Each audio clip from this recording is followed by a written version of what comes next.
Ô filha, deixa a mamãe fazer a sua festa de 2 aninhos. Festa junina. Pra você se vestir de caipira.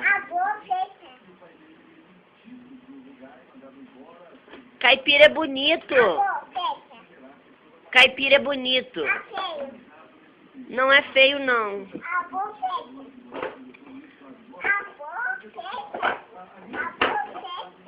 Por que acabou a festa? Você quer festa de quê, então? Da Xuxa? Mas caipira é bonito.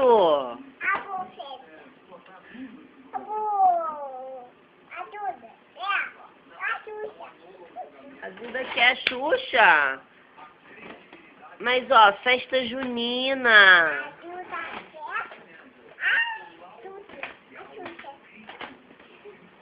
Mas vestir de caipira, filho. Caipira é bonito.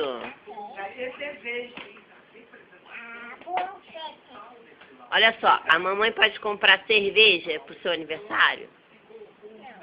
Pro vovô beber. Pode?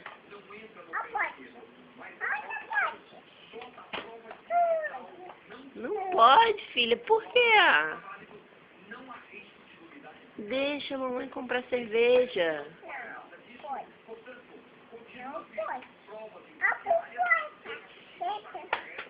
Pode tomar cerveja? Não. A festa vai ser de caipira.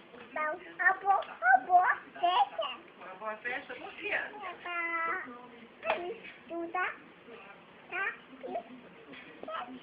Então tá bom. Então a mamãe vai fazer o que você quiser, tá?